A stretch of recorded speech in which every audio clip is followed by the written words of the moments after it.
joining me again, YouTube. This is day 11 of the 31 days of BPD. And in this video,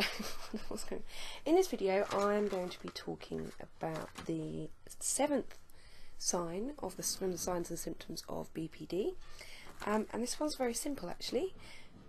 Simple in the phrasing, but more complicated in the understanding. Chronic feelings of emptiness. So this is number 7.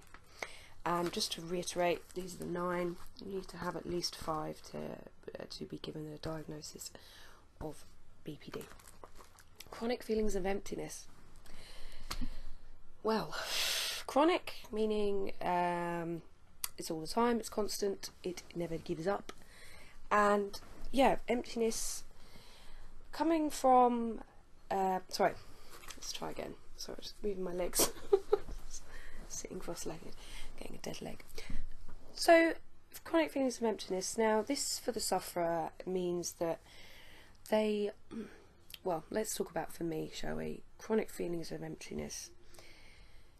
It's like someone has, it's like you have this void. I'm going to say it's here. And this void is like an ache. It's like a shallow, dull ache.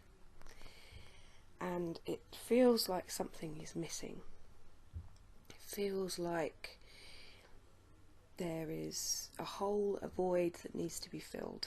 And as I've talked about in some of the other signs and symptoms, you're likely to, because of this chronic feelings of emptiness, reached for certain impulsive, reckless behaviours. So maybe if you're feeling empty, you might think, oh, I just need to drink to get my head out of this, or I need to smoke a big spliff to get my head out of this, or I need to go and spend £1,000 or loads and loads of money, or I need to self-harm to help with this emptiness.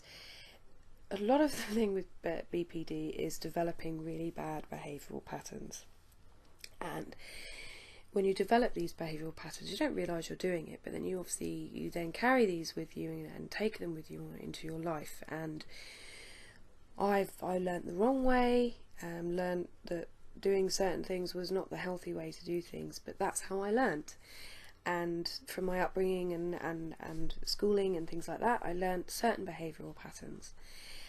And because of those, it has kept me doing the same things, going out with the wrong people, or not so much now, but going out with the wrong people, you know, suicidal behaviours, all of these things.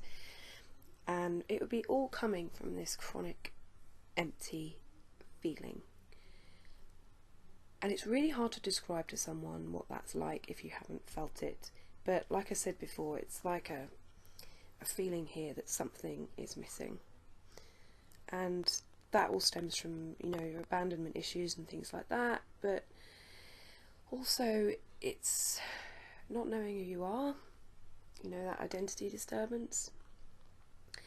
Worrying about abandonment. So I'm looking at my other 9 symptoms, and really all of these, impulsivity, unstable self-image, sense of self, will make you feel empty, will make you feel useless, helpless, worthless, like you don't need to be on this planet. And then therefore, you know, your behaviour from that might be to self-harm, or, you know, try and commit suicide. It's a really simple one, in the sense it's really kind of chronic, you know, it's what it is. But you know, maybe if you could in the comments below tell me what sort of feelings you get. You know, where do you feel it? You know, I feel it as a physical thing sometimes, and sometimes it's just an emotional thing, but I feel it here, sometimes in my stomach. Where do you feel it? What does it take you to? Me, it can take me to days where I just lie on the sofa and cry all day.